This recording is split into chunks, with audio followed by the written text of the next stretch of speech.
Okay, so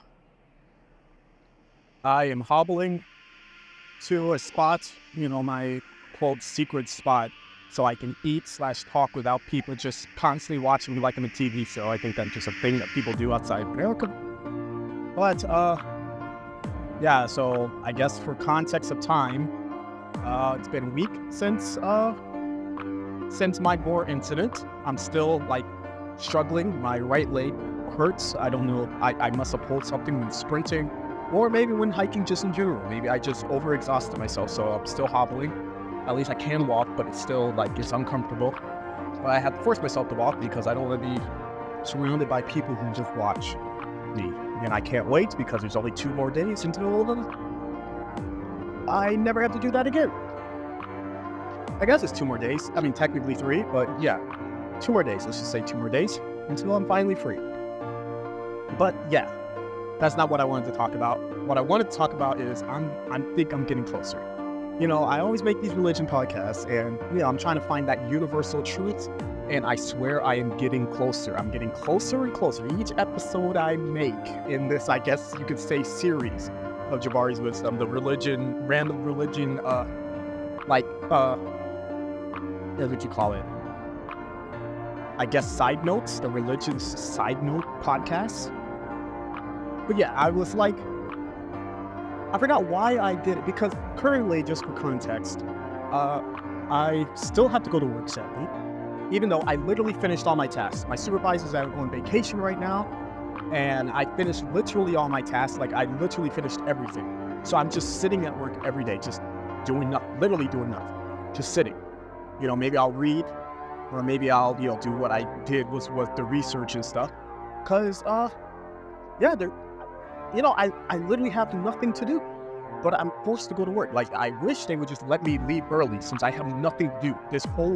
I would almost argue for the past 2 weeks, because, I do my tasks really quickly. Maybe I still have that energy, that work energy, because, this is my first time job, so I haven't been completely demolished by the depressing work of life, I guess. But yeah, so I've always finished my tasks way quicker, just quick. So yeah, so I had nothing to do. So I think I was just researching something about religion. I was researching the Genesis stuff again. So I was just okay, what are the all the stories of Genesis? And like usual, I was a little off, when I told, because I think in the podcast I said that Genesis stops at the Tower of Babel, but it talks about Jacob, and then it talks about Abraham. So Abraham is the last part of Genesis. And, I was thinking okay, it's weird that, of course, what I said before, where it seems like the style of the God changed basically right when it starts talking about the Israelites and blah, blah, blah, you are my chosen people, blah, blah, blah. There's this weird shift where it's the God wasn't really speaking or talking like that before, during the ark, or during the Adam and Eve, and Cain and Abel and Noah and blah blah blah blah. It wasn't really talking in that style of or choosing just one people to be its chosen. It felt weird. So I'm researching, I'm talking, with ChatGPT too. Okay, it does seem like it changed a little bit. And even, I was looking up on Wikipedia, I think it talked about, something the Babylon, Exodus part of the Bible. I always have to pause when people walk by, because unlike in America, people think this is some type of, celebrity, American gossip, blah, blah, blah, whatever. So they, listen in. Even if they're walking right past, you can, tell. They they turn their head towards you, and they're, listening in on what you say. Because, I have the American accent. So they're oh, Marwan, what are you talking about? And it's just uncomfortable and weird. I don't like when people just listen in. What the heck? I'm not talking to you, so keep walking. What the heck? Don't, and even worse, don't make it, maybe because it's not as big of a thing, so they don't know how to hide it. Me, I could be walking or eating food, and someone's talking about some crazy thing with their friend or on the phone, and, I'll listen in without turning my head. I'll just listen, be oh, wow, this is crazy. And then tell someone later.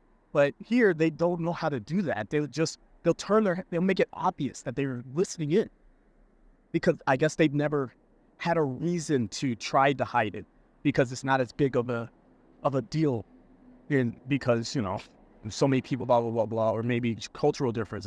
It's not as big of a deal when someone listens in on your conversation. But like me, with my American outlook, I'm like, don't listen in on my conversations. I don't care what I'm talking about. Don't listen in, and especially don't make it obvious. But before that tangent, what I was saying was, like, they're talking like a Babylonian exodus or something, like where seemingly, at least what I took out of it is seemingly like there was the first part of the Bible, which is the one I'm talking about, like pre-Tower of Babel, where maybe it was based off of Babylonian myths a little bit and stuff like that. But because I think they say most of the Bible, or most of the Torah, or most of whatever, is based off of Moses and his writing. And you just know that Moses, let's just assume everything he says, or, you know, he was a real person, all these events happened. You know, they ran from Egypt. So many of their prehistory beliefs are going to be ever so slightly based off of, say, Egyptian beliefs, you know, Egyptian beliefs based ever so slightly off of Babylonian beliefs, and blah, blah, blah, blah, blah. Because, you know, people base their viewpoints, or, you know, in their culture or whatever, on the people before. So even say me, even though I'm not, you know, obviously I'm not Christian follower, you know, my beliefs are still going to be more Christian based, because that's just how it's been for a while. You know, I can't, you know, it's hard to know what the prehistories were like, because that's not how you grew up.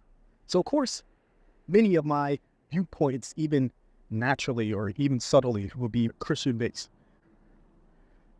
But still, that had me thinking when I was like, oh, that makes sense that, you know, many of their things are going to be based off of, like, you know, Babylonian, whatever, Babylonian Exodus, whatever it was.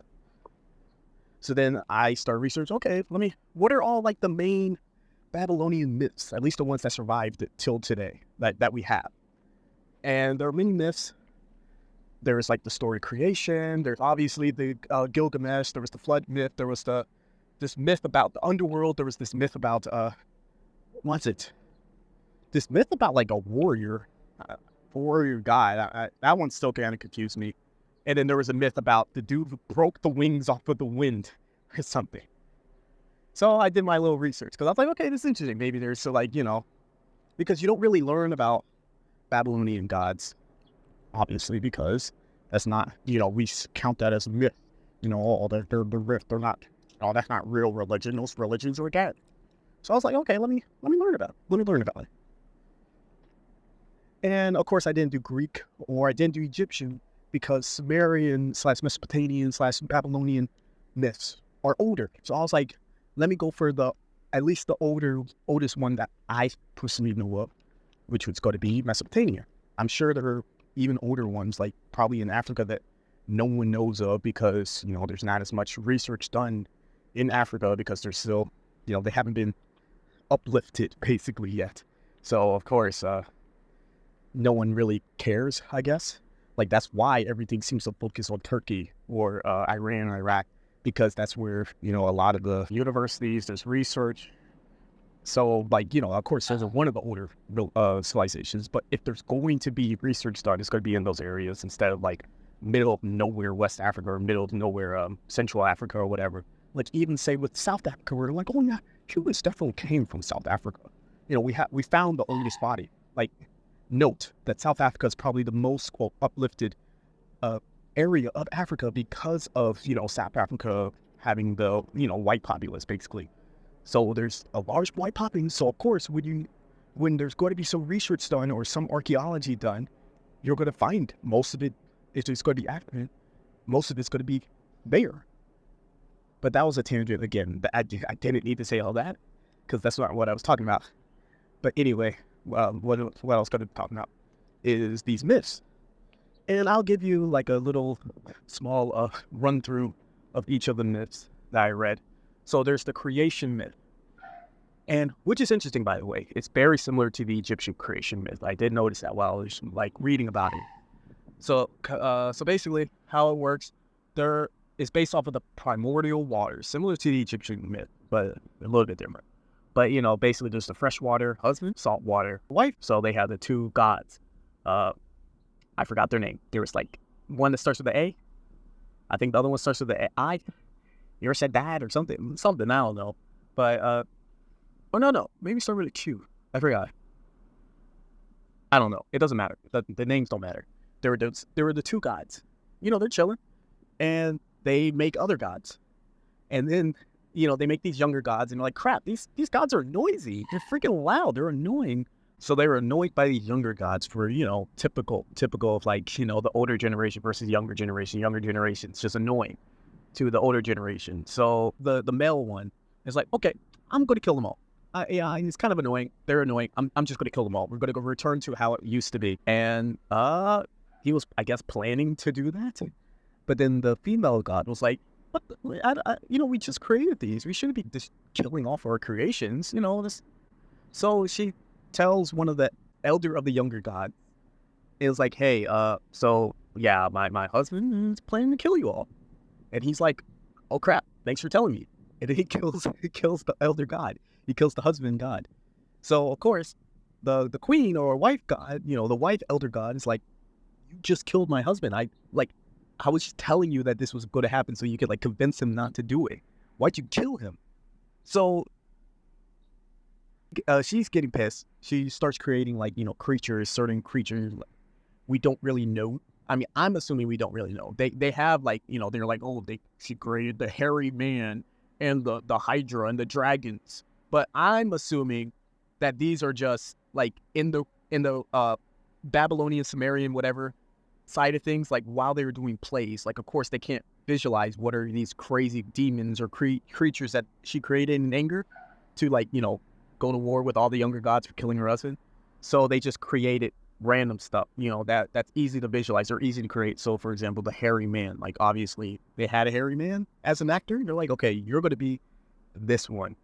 They're just thinking up a bunch of things to create, like for visuals, like while doing the play. So anyway, so she's creating all these demons to basically kill the younger gods, because now she's pissed because she didn't expect them to kill her husband. And apparently she remarried a new person, a new god. I don't know if it's one of the younger gods. Like, there's not really much information about this one, but she remarried, and he was going to lead the armies. He was going to lead the armies to kill. So this is where it kind of splits up, because of course Babylonia or whatever wanted their own god to be the hero of the story, but it splits up. Basically, the person that initially killed the male god, the elder, either he's the hero or his son is the hero. It depends, I guess, on region and on city or whatever.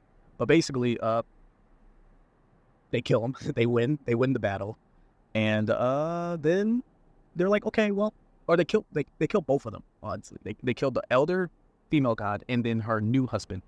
Kill both of them, and then the elder female god, they're like, okay, we're going to use your body or your essence or whatever to create the heavens and the earth and the cosmos or whatever, and we're going to use the male like leader god, like who was going to be her husband or whatever, however it works. We're going to have you use your body to create the humans, or the essence of your body to create the humans, something like that. And that's what they did, and then lived happy ever after. So that was the first myth. Then I guess the second myth was the blood, I think. Let me look. I can actually just look, because I screenshotted like the stories I needed to read. Yeah. So the second story was the flood myth. So basically how it goes is, the gods are chilling. They were manually doing stuff themselves. They were carving the rivers or building the mountains themselves. Whatever gods do, they were doing themselves. And they're like, this kind of sucks. We don't like doing this. Why do we have to do this? What the heck? So then they're like, you know what? We can automate it. We have the technology to do this. We can automate it by creating humans. So I'm not sure how that connects with the first one, But let's just say that's when they used his body. I'm not sure. But yeah, they created humans to basically do the stuff that they didn't want to do.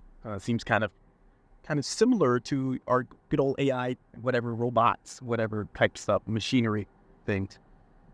So it's crazy to me how much I have to move just to get away from people. And they always see the crowd. Like one person sees I'm sitting down. They're like, oh, well, I'm going to stop my bike and move right next to me. Like, what the heck? It's weird. Like, my presence shouldn't make this much of a difference. Like, what were they doing before I was here? It's like my mere presence makes them go, okay, I'm going to stop here. And not only to stop here, I'm going to stop right next to it. Like, in person, right, like, usually just stops her bike right next to me. Like, okay, well, we're going to rest right here. Because Jabari's sitting there. What the heck? But anyway. So, they used humans to automate, to do the stuff they didn't want to do. So, that's what they did. They created the humans. And then, ironically, note the whole thing I just want to say about noise. Seems like that's just something that's universal, even with the gods. It turned out the humans are noisy. They're like, this is annoying. Why are you humans so freaking noisy? Like, we just want you to do this certain stuff. You're too noisy. So then one of the gods, which is weird, by the way, because like it seems like the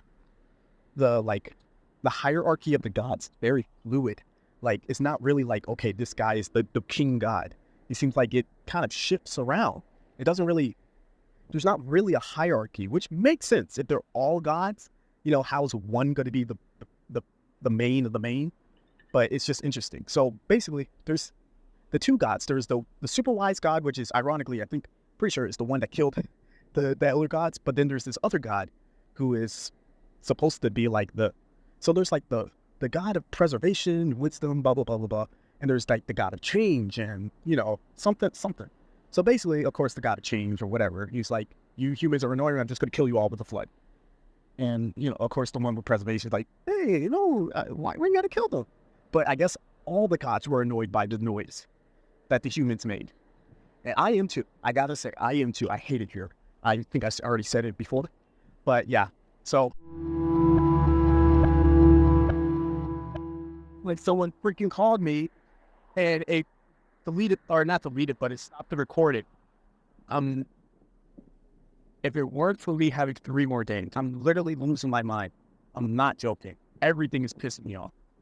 But speaking of pissed off, the gods were all pissed off by the humans. So they were going to flood everything. But the wise god, he was like, hey, you know, that kind of sucks. I kind of like the humans. So it went to one of the wisest of the humans, apparently, like the very, very wisest of the humans, and said, hey, there's going to be a flood. So listen to me. You're going to need to build a boat. Build a boat. So it does. Builds a boat. Puts all the animals in the boat, and blah, blah, blah. Survives the flood. And then the gods are like, hey, we kind of, maybe we went a little too far with that flood. Look, hey, if you promise to be more civilized and, you know, we'll teach you some civilization, like, you know, you don't have to be freaking, what do you call them? Wandering, what do you call those things? Whatever. You know, the humans that wander all the time, like they don't stay in one spot. They taught them civilization and all that, and like, you know, building the first cities. So I was like, hey, if you promise to do that, we won't kill you. And it's like, sounds like a deal to me. So, and you know, I guess he also got to be the cradle of civilization again, or like this cradle of humans, like, you know, with the restart. So he's like the grandfather of all humans or whatever. So it's like, okay. So that's what he did. And that was kind of the myth. It's a little cut off and stuff because of what happened. But, yeah, that was basically this. So now myth number 3, I guess, is Gilgamesh. I assume that's the most well-known, but I'm sure most people don't know it. It's kind of actually a short myth, like, to say.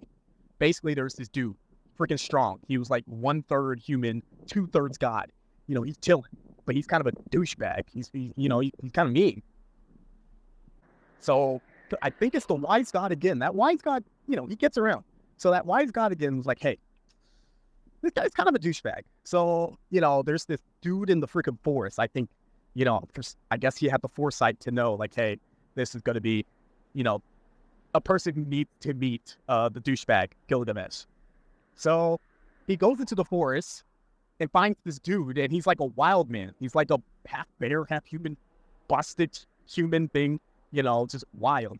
So he's like, okay, what I'm going to do is I'm going to get one of the prostitutes or something, or maybe one of the temple ladies, whatever you call them. I'm going to get one of the temple ladies to, basically have sex with him and civilize him. And that's just what he did. He's like, hey, temple lady or prostitute or whatever she was. Hey, I'm a god. Just go into the forest. Have a little private time with this beast of nature. So she basically goes Beauty and the Beast with him, and it civilizes him. I guess he shaves off all his hair, and then he's like, okay, I need to meet this Gilgamesh. They meet. Gilgamesh is like, hey, it's kind of cool, and then they become best friends. So they go on adventures together, and I guess they start searching for the secrets of immortality. So they go into a forest, and they defeat like a giant. They cut down this tree for whatever reason. I didn't go too deep into it, but they cut down the tree, and they're like, hey, pretty cool. While they're doing all these adventures, I guess everyone is listening in on, the Gilgamesh and his friend. So one of the gods is like, man, I kind of like this dude. It's kind of cool. So she confesses his love to him, and Gilgamesh is like, no. So she's pissed. She's like, oh my God, I can't believe this guy, rejected me, a human. How dare a human reject a god? So she creates a bull to like basically destroy his kingdom because, he's king still. Like, I don't even know if I mentioned that, but yeah, he's king. So she gets a bull to destroy his kingdom. Gilgamesh and his friend easily defeat the bull. They're gloating like what the heck? These gods suck. And then she's pissed. She's doubly pissed because not only did this guy reject him, but they foiled her plan. So she's like, okay, well, I'm just going to kill your friend. So she gives him disease and dies. So, that's literally Gilgamesh's best friend. That's the one who like calms him down. He stopped being as much of a douchebag and everything because of him. It's his best friend. It's like a brother. So he's like, of course, he's beyond depressed about it. So then because he's so depressed, it kind of relightens his obsession with like immortality because, his friend died. And so he's trying to search for immortality. He goes through this whole adventure, which I guess you can read through yourself. But basically he has this whole epic adventure trying to go for immortality. He defeats scorpions and stuff, typical like adventure. So finally, ends up he meets this is where it gets a little different. I'm not really sure how it all connects because, that's not what the dude was given after the flood, but he meets the flood dude. He literally meets him on this like island or whatever. So he meets the flood dude. The flood dude gets to live forever because I guess in this version, that's what the god gifted him with for surviving the flood or as an apology for the flood.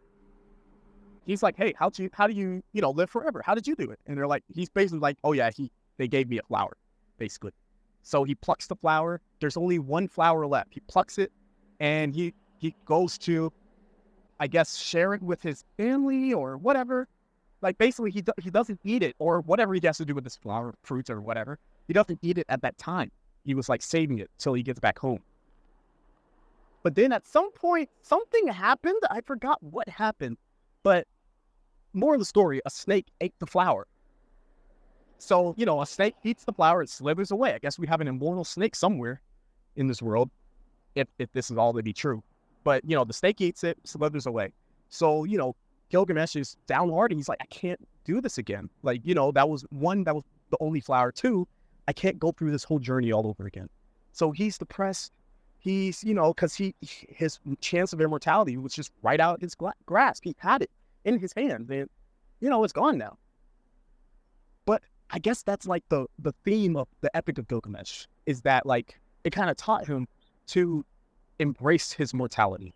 So I guess the theme is like immortality is not about like actually living forever. I guess it's about what you leave behind, because he started like creating more temples and works of art, and he became like the best king ever, to the point where he was deified or whatever, which you could argue is like, oh, he became immortal by not trying to be immortal, whatever. But that was the basic the theme of Gilgamesh. So the next story I read was about like the afterlife or whatever, or the underworld. This one's also short. More of the story, there was the goddess of love. Like, I guess, some goddess of love and sex and whatever. She, for some reason, I'm not sure why, but for some reason she wanted to be the queen of the underworld. Maybe she was jealous of her sister because her sister was the queen of the underworld. So she was like, okay, well, I'm going to do it. So she goes to the underworld and she goes through all these gates or whatever. The gates are like ripping off her clothes one by one, 7 gates, I think, something like seven. I think it was 7. 7 gates, ripping off each of her clothes. She gets to the seat of the underworld, and they're like, basically, how dare you? What the heck? Like, you come up here naked, and then you're not only that, but you're trying to dethrone me? Screw you. So they tie her up and, I guess, try to kill her. I'm not really sure. I didn't go too deep into what type of torturous things they did to it. But yeah, they do that. And she's kind of like, crap, I'm stuck here. And then I think it was the wisdom god again. That Ea, or whatever his name is, Ea, that Ekatig, whatever his freaking name is. It seems like he has multiple names, but it's the same god. That same god is always getting around. He's like, oh crap, like this is bad because like now because that love god is gone, like people I guess weren't falling in love, they weren't having children. This like they're the consequences of this thing of her being like kind of trapped in the underworld and blah blah blah, being punished, blah blah blah. So I think she died actually. I think she literally died in the underworld.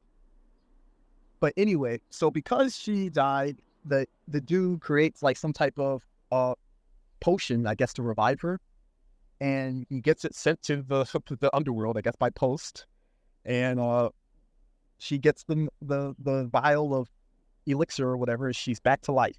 But the problem is, someone has to take her place. She can't just leave the underworld. I guess, a spot needs to be filled because I guess they already have that in the books. So basically, she decides to send her husband because it turned out, I guess she found out somehow that her husband wasn't mourning her death.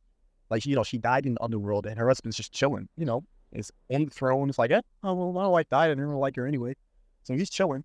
So she's like, I'm going to send you. So she goes into her replacement. So now he's trapped in the underworld or whatever. And she goes back to being the goddess of love. And I'm not sure what the theme of that was. I guess something like every person has a reason for their role, I guess. Like, she wanted to be the underworld because maybe she was bored by her role. And she didn't see like there were consequences of that. Like just her absence kind of did huge things. Also, what I learned, I mean, this is a side note, but another thing I learned is like Mesopotamian underworld is not a place I want to be. Apparently their underworld is just like, it's just darkness. You go into darkness and you're a human, you eat clay all day or something. Like it's literally something as crazy as that. So it kind of sucks. So no wonder Gilgamesh wanted to live forever. I wouldn't want to live in that underworld either. Like it's not like a punishment underworld, like how Christian religion is, but it's not really a heaven either, like how other religions are. It's just you die, you get sent to the underworld, you're just there in darkness and eating clay. So it's just like, ooh, I wouldn't want that to be my underwear either. But anyway, there was that story. I think there's only one more story left. Let me make sure. No, there's 2 more stories left. So the second to last story was about the war god. This one I also don't really get. But basically the war god, he's kind of lazy. He's like, man, I want to go on a campaign. But he can't because he's just lazy. So then, or he's just kind of sitting. He's just like, I want to, but I don't really have any motivation. And then like this god of like protection for at night, like the night protection god, is friends with this war god. It's like, hey, come on, you could do it. He gives a nice speech. It's beautiful. It's like one of those movie speeches. He's like, you know what? I am ready. So he, with his 7 swordsmen or whatever his crew is, they all go on a war campaign. I don't know what happens during the war campaign, but he kind of demolishes everything. Because, that's kind of his role as being the war god. So he kind of destroys everything. And then like he kind of regrets it. He's like, oh crap, that wasn't as satisfying as I thought. It kind of messed everything up. And I guess the wisdom of that is that war sucks, maybe. So even though like, that was kind of his role, he kind of learned to like not overdo it. Maybe. I don't know. That one was kind of weird to me. And the final one, this one was interesting too. The final myth was a myth about basically there was this human, there was the wind. The wind pushes him into the water. I guess he's embarrassed by this. What the heck? Why would you do that? So he clips the wings off of the wind because I guess in Babylonian / Mesopotamian / Sumerian, whatever, their god or like their objects have personifications or like, animal vacations. I don't know what you call that. So like the wind had wings, I guess, like, that's how they visualize the wind. It's like, I guess it's wings, like, wings of a bird flapping is what creates the winds. But, that human, I don't know how he does it because he's just a human, but he's just like, this pisses me off. Like it pushed me in the water. Screw you. So he clips the wings off of the wind. And like one of the one of the gods hear of this. It's like, how dare you? How dare you clip the wings of the wind? Who do you think you are? So they call him into celestial court. I guess there's like, courts in the gods. Like that's why this whole bureaucracy of the heavens or whatever is kind of interesting. It's very human-like, I guess, or maybe ours is very godlike. I don't know. But anyway, so he calls him into court. So he's freaking out because he's called into court by like a god. And the wisdom god, again, remember that wisdom god gets around, Ea or whatever his name is. He's like, hey, look, just listen to me. I got your back. So this Enu, I think his name was Anu or something. So Anu, he's going to try to kill you because he's pissed off about you clipping the dude's wings.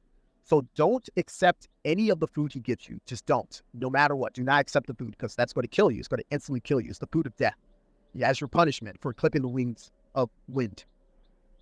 And then he's like, but there's a way to like still get into the good favor of the court. So there's the two guardians of the door, I guess the door of the court. Praise them a little bit, show that you remember them because I guess they're kind of lesser known gods. Even though their role is important, they're not really as known because they're just guardians of the door. Quote, just guardians of the door. So he's like, hey, say their name, praise them, make them feel like they're known and, they will help you out. They will speak for you. So that the dude does just that. He goes into the court and says, hey, at the door, he's like, hey, let's just say their name is Kantunklo and Papadoodoo. He's like, hey, Kantunklo and Papadoodoo, you guys are great. I heard so much about you, blah, blah, blah, blah, blah. So they're like, oh, wow, look at this human. He's a pretty cool guy. So it works just like that. When he goes into court, the Anu dude is pissed off because he clips the wings. Maybe he's yelling at him like, how dare you? Guess this is just a mere human. You know how much chaos you create by stopping the winds? Like, who do you think you are? It just puts you into the sea. Blah, blah, blah, blah. And then the two guardians of the door, I guess maybe they overheard or whatever. He's like, hey, don't be a little light on this guy. He just wanted to be deified. He just wanted, I don't know, like, I guess that's what their assumption was like, hey, he only did this because he wanted immortality. Like, he wanted to be deified and he wanted to get your attention. And that's why you don't lay off the weed. It wasn't that bad. And Anu's like, I guess, you guys are right. Here, human, have some food. I understand now. You just want to be, you want to be like us. And, we get annoyed by the noise too. And, I understand. Here's some food. And of course, the human's like, no, I don't want the food. I don't want the food. Yeah. No, thanks. Trust me. Yeah, I'm just not hungry. It turned out the Ea guy lied. It turned out he lied, the wisdom god. He lied and said, it turned out that food was actually the food to, basically turn him into a god. But he refused. And apparently the reason why he even, he lied was because basically, of course, he didn't want, I guess, I don't know what the real punishment was. So seemingly based off of that, the Anu dude wasn't really going to kill the human. Who knows what the punishment was going to be, but it wasn't going to be death.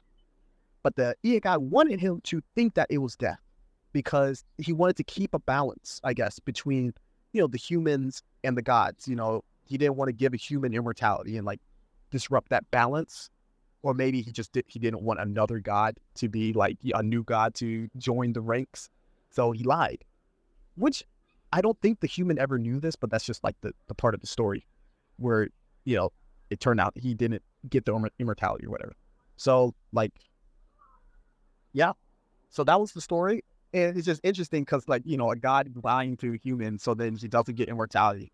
It's just interesting. And then also like the whole like clipping the wings of the wind, blah, blah, blah. But yeah, what's the interesting thing about all this? And what's also interesting is like these certain themes that seem to always come around. And these themes seem to always be like in their myths. It seems to always be like, everyone has a role for a reason. Immortality is not, not humans shouldn't have immortality. Like you need to learn to accept your mortality and do with it as you will, but accept that. I think another theme is, what's another thing? Oh, there's a theme about wisdom, because there's always like these wise people that is always like the people that say that are always like kind of the heroes or the protagonists of the story is always like the wisest of the people. So I find that really interesting. But the reason why I even bring that up in the first place is because I wonder now, after reading all these stories, I'm not sure if Babylonian or Mesopotamian Sumerian is the earliest religion. I think you can go further. I think there's a deeper universal truth there, because even them, like, they tried to make their own cities, like, or their own people, like, focus on their own people at a certain point. And then it seems like certain things don't really connect, like where you can tell that stuff had been changed. Like, for example, the whole flood myth. Again, where it's like, yeah, there's that inner truth somewhere in there. Like, flood happened because the gods were pissed. But again, there's not really a definitive thing. Like, for example, the gift that the human was given. Some were just like, oh, he was just given life. And like, basically, as long as they sacrifice to the gods, they will be happy. And they'll teach them a little bit about civilization. So they just keep sacrificing. Or like they keep praising the gods or whatever their role is. But another one's like, no. He was actually given immortality. That's what he was given for surviving the flood. It's like there's other things like how they don't know who the top god is. It always seems to shift and change depending on who's telling the story or what city's telling the story. But something about it when I was reading it, it's like, I don't think that is the first at all. And there are some hidden truths in there. Like you can definitely see something forming in there. But you can tell that stuff had been flipped around, stuff had been changed throughout the ages. But there is an inner truth. And just to give a quick, because I need to go back to work. But, quote, go back to work, even though I'm just going to be sitting down doing nothing because I have no task. But there is some type of we know there's multiple gods. We know they're very human-like, or I don't know. But, they have like human-like personalities and like they have like a human-like bureaucracy and infrastructure and stuff like that. What else do we know? We know that they really like wise people. It seems like that's a common theme in every religion. It seems like the wisest of the humans always get the grace of the gods. Like just from their wisdom alone. Like it's not even like they're really doing anything. Like they're not doing heroic acts. I think that's only in the more Euro-centric religion where the heroes are the ones who get the god's favor because, they did they were the swordsmen of the war. He was the strongest of them, so that's why he got the god's favor. That seems like this more Eurocentric, but the more like kind of, I guess, Middle Eastern ones, or I guess in that area, seem to be more, what's the word? They seem to be more like wisdom-based. And then the more, whatever religions, it seems like the more Asian religions are more family-based. Like, oh, he just came from this family, so he's God. Like, there's no like gifting of godhood, I guess. It's only from people who helped out the gods, I guess, or like, oh, he was smart and he stopped the flood, so he became a god, or something like that, Or it's like, oh, he came from this family, so he came God. He was the son of the son of the son. So he, of course, he's a God because he's the son of the son of the son. But yeah. But let me think. Is there anything else that we know? Any other hidden moves? We know that the gods can get annoyed. I guess that's that thing. It seems like that's a common theme, at least in the slightly Middle East, I guess, / Africa. I'm not sure. That's why I don't know if Africa, because I don't know too much. I might look that up next. But at least we're the more Middle Eastern centric. They seem to always be annoyed by the humans' noisiness. But yeah. I think that's about it. I can't wait. There's either going to be 1 or 2 more podcasts. I'm just assuming that I'll make another podcast between now and my flight. But yeah, there might be 1 more podcast, and in the next podcast, I'll be back at home. I won't be fearing people, well, not fearing, but annoyed by people listening in, or like always having to pause. I mean, of course, I edit it out, but I'm always pausing because someone's walking by, or someone sits right next to me for no freaking reason, silently not saying one thing, or someone's just staring at me for, like right now, someone staring at me by his bike, not making any emotion other than staring at him. But yeah, I can't wait. I actually can't wait. This has been hell. I don't know what I've done to the gods to force me to be in this position, but I definitely have learned. I've learned a lot of things. And yeah, that's about it. So actually, it's not about it. I just wanted to make another addition. By the way, I didn't make that podcast, so the next podcast will be me back home for reasons that I don't want to get into. But anyway, the thing I wanted to say also is something I noticed when doing the Babylonian whatever, is that we always talk about, Babylonian, like, oh yeah, the celebrities who do all this like crazy stuff. They're, worshiping the elder gods. And, oh, the elder gods are like aliens and this and that and that. Because can't you tell from the art? But when you look at the myths, it doesn't add up. Where I'm like, one, the alien thing doesn't really add up. It seems really no different than a regular person, which means, ooh, these aliens are very, very human-like, which would be interesting if these were like, misconstrued sightings of aliens or interactions with aliens. That means aliens not only have taught us to be exactly like them in a lot of ways, at least based off the myths, but the aliens aren't as smart as we think, because they seem pretty human-like. I mean, maybe that's sacrilege in a way, because I'm saying the gods aren't as smart as we think. I'm not saying they're dumb, but they act very human-like, I guess. So this is kind of comforting in a way, or funny too. But the other thing is the whole celebrity devil worship, whatever. So you're like, oh yeah, they're the Babylon, blah, blah, blah. Or like, oh yeah, the politicians are doing this because they found the body of Gilgamesh or whatever. Where it's like, I'm not sure. I'm really not sure, because they're not acting like that. Like, there's no blood worship in any of these myths I read. I think people, if there is something that these celebrities are worshiping, they're worshiping like maybe more Eurocentric gods. Like, and when I say Eurocentric, not Roman, not Greek, I'm talking Celtic. That's where you find that crazy stuff, like the Burning Man or the Wicker type of like whatever, blah blah blah blah blah. Like where it's almost like, I don't know, a little scary almost. Like when you kind of look into it. I mean, I haven't looked into it too far, but just the Wicker Man stuff by itself. Like I did look up the Wicker Man things, like where Sundance type thing comes from, where it's like, ew, I'm not liking the history of this.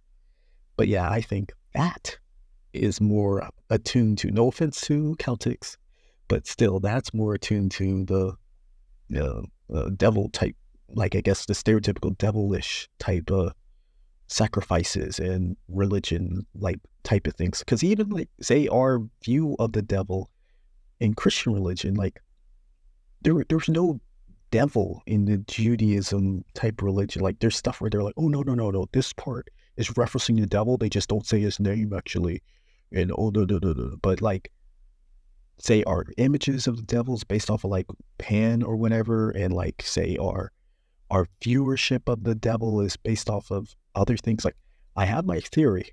I think I already said this before about how much of Christian religion is based off of Roman religion. And because Roman religion was so quickly shifted into Christianity, that a lot of their past beliefs were combined into the Christian faith.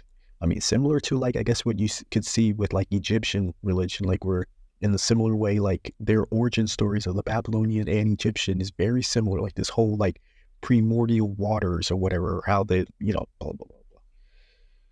But yeah, I just wanted to add that. That's about it.